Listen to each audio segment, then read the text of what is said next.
ser de luz, tudo bem com você? Seja bem-vindo ao canal da Luz, Dharma, Conhecimento Além do Saber. Nós estamos dando prosseguimento à prática das lições contidas no livro Um Curso em Milagres.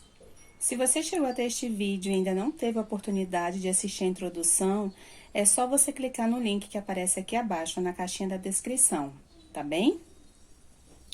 Hoje nós faremos a lição de número 167 e ela diz o seguinte: só existe uma vida e eu a compartilho com Deus. Não existem tipos diferentes de vida, pois a vida é como a verdade, não tem graduação. É a única condição na qual tudo o que Deus criou compartilha. Como todos os seus pensamentos, a vida não tem oposto. A morte não existe, porque o que Deus criou compartilha da sua vida. A morte não existe, porque não existe um oposto para Deus. A morte não existe, porque o Pai e o Filho são um. Nesse mundo, parece haver um estado que é o oposto da vida. Tu o chamas de morte, mas aprendemos que a ideia da morte toma muitas formas. É a única ideia subjacente a todos os sentimentos que não são supremamente felizes. É o alarme ao qual respondes quando não reages com perfeita alegria. Todo pesar, toda perda, ansiedade, sofrimento e dor, até mesmo um pequeno suspiro de cansaço, um leve desconforto ou um menor olhar de reprovação estão admitindo a morte. E assim negam que tu vives. Pensas que a morte é do corpo. No entanto, é apenas uma ideia irrelevante ao que é visto como físico. Um pensamento está na mente. Pode então ser aplicado segundo a direção da mente. Mas, para haver mudança, é na sua origem que o pensamento tem que ser mudado. As ideias não deixam a sua fonte. A ênfase que esse curso dá a essa ideia se deve à sua centralidade nas nossas tentativas de mudar a tua mente sobre ti mesmo. É a razão pela qual podes curar. É a causa da cura. É por isso que não podes morrer. A verdade dessa ideia te estabeleceu uno com Deus. A morte é o pensamento de que estás separado do teu Criador. É a crença segundo a qual as condições mudam, as emoções se alternam devido às causas que não podes controlar, que não fizeste e nunca podes mudar.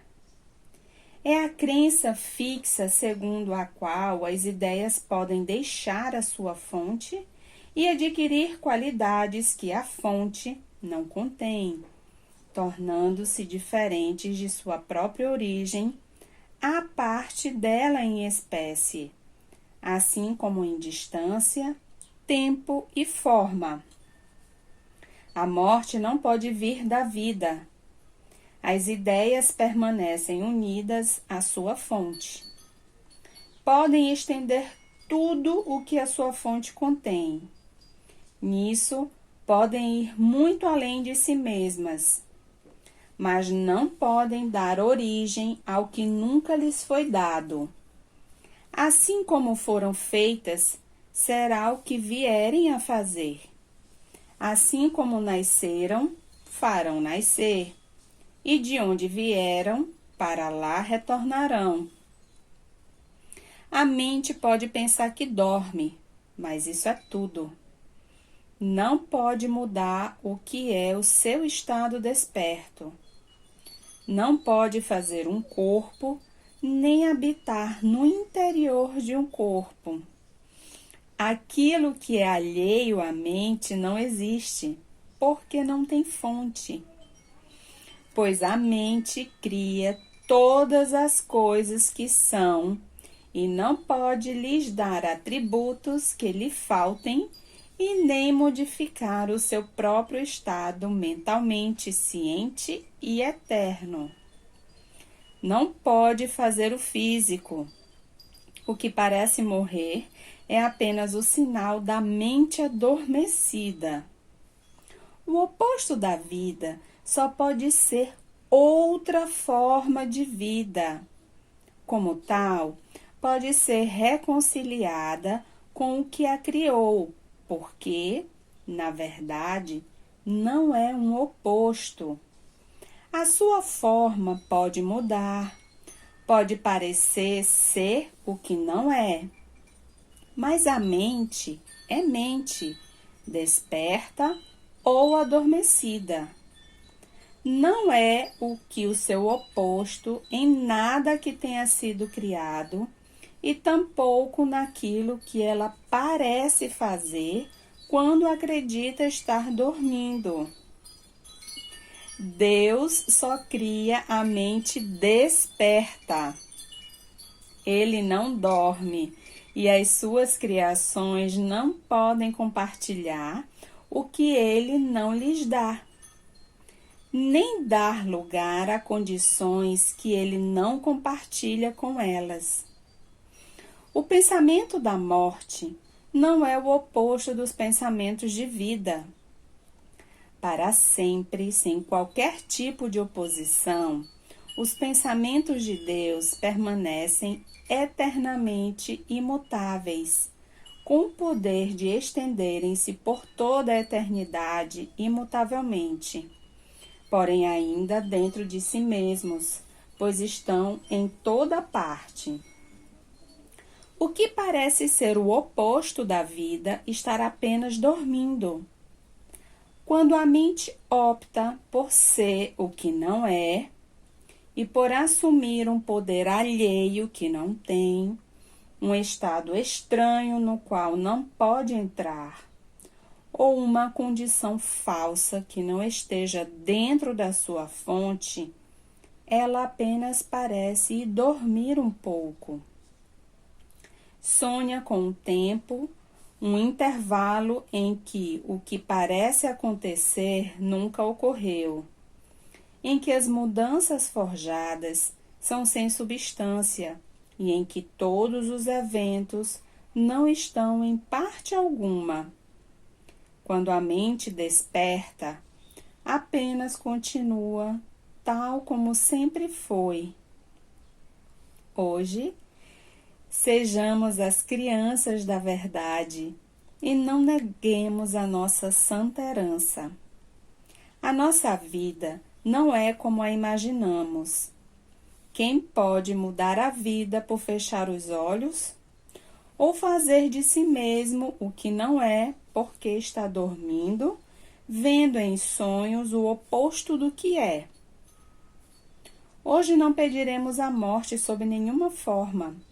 Tampouco deixaremos que opostos imaginários da vida habitem um só instante onde o próprio Deus estabeleceu o pensamento da vida eterna. Hoje, nos esforçamos para manter o lar santo de Deus, tal como ele o estabeleceu, e tal como a vontade de Deus determina que seja para todo sempre. Ele é o Senhor do que pensamos hoje, e nos seus pensamentos, que não têm opostos, compreendemos que há uma só vida, e essa compartilhamos com Ele, com toda a criação, e também com seus pensamentos, aos quais Ele criou numa unidade de vida que não pode se separar na morte e deixar a fonte de vida de onde veio. Nós compartilhamos uma vida porque temos uma só fonte, uma fonte da qual nos vem a perfeição que permanece sempre nas mentes santas que Ele criou perfeitas. Como éramos, agora somos e sempre seremos. A mente adormecida tem que despertar ao ver a sua própria perfeição, espelhando tão perfeitamente o Senhor da vida, que ela se desvanece no que lá está refletido. E agora não é mais um mero reflexo, vem a ser aquilo que é refletido e a luz que faz com que o reflexo seja possível. Agora, nenhuma visão é necessária, pois a mente desperta é aquela que conhece a sua fonte, o seu ser e a sua santidade. Até amanhã.